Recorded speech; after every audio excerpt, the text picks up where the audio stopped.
வணக்கம்.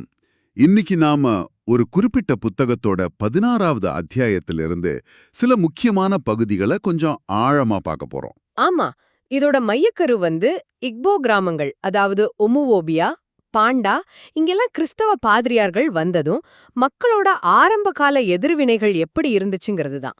சரி, நாம பேசுற எல்லாமே இந்த அத்தியாயத்தை அடிப்படையா வச்சதுதான், இல்லையா? ஆமா, நிச்சயமா. இந்த உரையாடலோட நோக்கம் என்னன்னா, அந்த பண்பாட்டு மோதல் எப்படி ஆரம்பிச்சது, பாதிரியார்களை பத்தியும் அவங்க செய்திய பத்தியும் முதல்ல என்ன நினைச்சாங்க, அப்புறம் நோவோய் மாதிரி ஆட்களுக்கு என்ன தாக்கம் ஏற்பட்டுச்சுன்னு பாக்குறது தான். சரி, ஒரு முக்கியமான மாற்றத்தோட ஆரம்பம்னு சொல்லலாம். வாங்க ஆரம்பிக்கலாம். முதல்ல உமுஓபியா, அங்க என்ன நடந்துச்சு? ஒபியேரிக்கா ஒகொங்குவோவ பார்க்க போனாருன்னு சொன்னீங்க. ஆமா, ஒகோங்குவோ நாடு கடத்தப்பட்டிருந்த நேரம் அது. ஓபியரியா போய் உமுவோபியாவுக்கு பாதிரியார்கள் வந்திருக்காங்க, ஒரு சர்ச் கட்டிருக்காங்க, சில பேரை மதம் மாத்திட்டாங்கன்னு சொல்றாரு. அப்போ குலத்தலைவர்கள் இத கேட்டதும் என்ன நினைச்சாங்க? ஒரு ஒரு சலசலப்பு இருந்திருக்குமே. ம் இருந்துச்சு. அவங்களுக்கு வருத்தம் தான். ஆனா பெருசா அது நிக்காது, கொஞ்ச நாள்ல போயிடும்னு நினைச்சாங்க. ஓ, அப்படியா? ஆமா, மதம் மாறினவங்கள எஃபுலேஃபு சொன்னாங்க. அதாவது பயனற்றவங்க, சமூகத்துல எந்த மதிப்பும் இல்லாதவங்கன்னு அர்த்தம். எஃபுலேஃபு, இது ஒரு முக்கியமான வார்த்தை இல்லையா? ஆமாம், அவங்களுக்கு சமூகத்துல பெரிய அடையாளம் கிடையாது. அப்புறம் பூசாரி சியலோ இன்னும் ஒரு படி மேல போய் அவங்கள குலத்தோட மலம்னு சொன்னாங்க.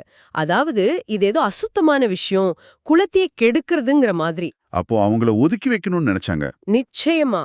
ஆனா இதுல ரொம்ப பெரிய தாக்கம் என்னன்னா, ஒகோங்குவோவோட பையன் நோவோய், அவன் அவங்களோட சேர்ந்துட்டான். அதுதான் பெரிய அதிர்ச்சியா இருந்திருக்கும். ஆமா, ஓபியரிக்கா கிட்ட நோவாய் சொன்னதா சொல்றாங்க, அவர் என் அப்பா இல்ல அப்படின்னு.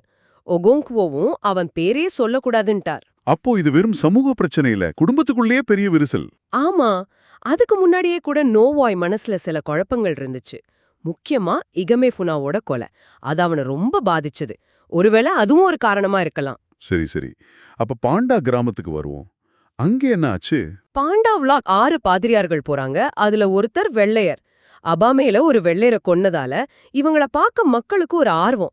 ம், அந்த வெள்ளையர் பேசுனது எப்படி இருந்துச்சு? ஏதோ மொழி பிரச்சனை வந்ததா சொல்றாங்களே. ஆமா, அவர் ஒரு மொழிபெயர்ப்பாளர் மூலியமா பேசினாரு. ஆனா அந்த மொழிபெயர்ப்பாளர் பேசின விதம் கொஞ்சம் வித்தியாசமா இருந்துச்சு. தன்னைக்கு பதிலா பிட்டம் மாதிரி அர்த்தம் வர்ற மாதிரி ஒரு வார்த்தை அவர் பயன்படுத்திட்டாதான் மக்கள் கேலி பண்ணாங்க. ஓ, அப்படியா? சிரிப்பா இருக்கே. ஆமா, ஆனா அவரோட முக்கிய செய்தி என்னன்னா, ஒரே ஒரு உண்மை கடவுள் தான் இருக்காரு, மத்த நீங்க வணங்குற மரம் கல்லெல்லாம் பொய், செத்ததுக்கு அப்புறம் நியாய தீர்ப்பு இருக்கு, அதனால இந்த கெட்ட வழிகளை விட்டுடுங்கன்னு சொன்னாரு.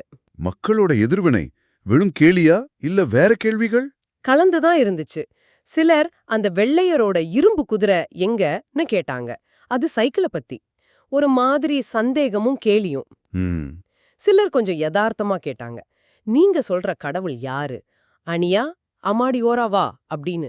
பாதிரியார் இவங்களோட சக்தி வாய்ந்த தெய்வங்களை வெறும் மரம் கல்லுன்னு சொன்னப்போ அவங்களுக்கு சிரிப்பு தான் வந்துச்சு. நம்ப முடியல அவங்களால. ஆமா, அப்புறம் இந்த கடவுள்களை விட்டா அவங்களோட கோவத்துல இருந்து எங்களை யாரு காப்பாத்துவாங்கன்னு கேட்டாங்க. ஒரு பயமும் இருந்துச்சு. ஓகோங்ஃபோ என்ன நினைச்சார்? ஒகோங்கோவா, அவர் அந்த ஆளு ஒரு பைத்தியக்காரன் அப்படின்னு நினைச்சிட்டு போயிட்டார். அவருக்கு அது சுத்தமா புரியல. இதுல பாத்தீங்கன்னா மொழி பிரச்சனையை தாண்டி ரெண்டு வேற உலக பார்வைகள் மோதுது. பல கடவுள் நம்பிக்கைக்கும் ஒற்றை கடவுள் நம்பிக்கைக்கும் நடுவுல ஒரு பெரிய இடைவெளி. ஆமா, தெளிவா தெரியுது. ஆனா அதே கூட்டத்துல சில பேரை வேற ஒண்ணு கவர்ந்திருக்கு, குறிப்பா நோவோய் மாதிரி ஆட்களை. என்னது அது? பாதிரியார்கள் பாடின பாட்டு, அது ரொம்ப உற்சாகமா மனசு தொடர மாதிரி இருந்துச்சாம். இருட்டுல வாழற சகோதரர்கள், காணாம போன ஆடு, இந்த மாதிரி வரிகள். ஆச்சரியமா இருக்கே. அந்த லாஜிக்லாம் புரியல, மும்மைத்துவரம் குழப்பமா இருக்கு. கடவுளுக்கு மகன் இருந்தா மனைவி வேணாமான்னு ஒகோங்கோவே கேள்வி பண்றாரு.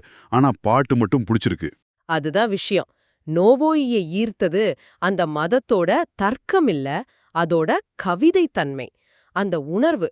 அவ மனசுல ரொம்ப நாளா இருந்த கேள்விகளுக்கு, அந்த புதர்ல தூக்கி போடுற இரட்டை குழந்தைகள் பத்தி, இகெமஃபுன பத்தி, இதுக்கெல்லாம் அந்த பாத்து ஏதோ ஒரு பதில் சொல்ற மாதிரி அவனுக்கு தோணிருக்கு.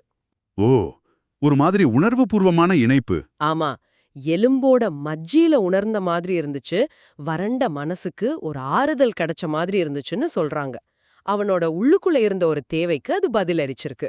அப்போ இந்த அத்தியாயத்துல நம்ம பார்க்கறது பாதிரியார்களோட வருகை, குலத்தோட ஆரம்பகால எதிர்ப்பு, சந்தேகம், அப்புறம் அந்த பேச்சுவார்த்தையில இருந்த சிக்கல்கள், உலகப் பார்வைகள் மோதினது, கடைசியா நோவோய் மாதிரி ஆட்களோட தனிப்பட்ட தேடல்கள் எப்படி இந்த புதிய மதத்தோட உணர்வுபூர்வமான விஷயங்களுக்கு ஈர்க்கப்பட்டுச்சுங்கிறது. ஆமா, இதெல்லாம் சேர்ந்து ஒரு பெரிய மாற்றத்தோட ஆரம்பம்னு காட்டுது. இது வெறும் மதமாற்றம் பத்தினது மட்டுமில்ல. சரிதான். இது பண்பாடுகள் சந்திக்கும்போது என்ன நடக்குது, நம்பிக்கைகள் மோதும்போது என்ன சிக்கல்கள் வருது, அப்புறம் ஒரு சமூகத்துக்குள்ளேயே, ஏன் ஒரு குடும்பத்துக்குள்ளேயே ஒஹொங்கொங்கோ மாதிரி எப்படி முரண்பாடுகள் உருவாகுதுன்னு காட்டுது. இது ஒரு பெரிய சித்திரத்தோட ஒரு சின்ன பகுதி தான். நிச்சயமா. சரி, நம்ம கேட்டுட்டு இருக்கிறவங்க யோசிக்கிறதுக்காக ஒரு கேள்வி. இப்போ நோவோய் தன் சமூகத்திலேயே பதிலில்லாத கேள்விகளுக்கு, இரட்டை குழந்தைகள், இகமஃபுனா, அந்த பாட்டு பதில் சொல்ற மாதிரி உணர்தான் இல்லையா? அதை வச்சு பார்க்கும்போது ஒரு சமூகத்துக்குள்ள இருக்கிற தீர்க்கப்படாத பதட்டங்கள், அறம் சார்ந்த குழப்பங்கள், இதெல்லாம் வெளியிலிருந்து வர்ற கருத்துக்களுக்கு அது ஆரம்பத்துல எவ்வளோ வித்தியாசமா, ஏன் பைத்தியக்காரத்தனமா தெரிஞ்சாலும் அந்த சமூகத்தை எந்த அளவுக்கு ஏத்துக்க வைக்கலாம் அல்லது பாதிக்கப்பட வைக்கலாம், கொஞ்சம் யோசிச்சு பாருங்க.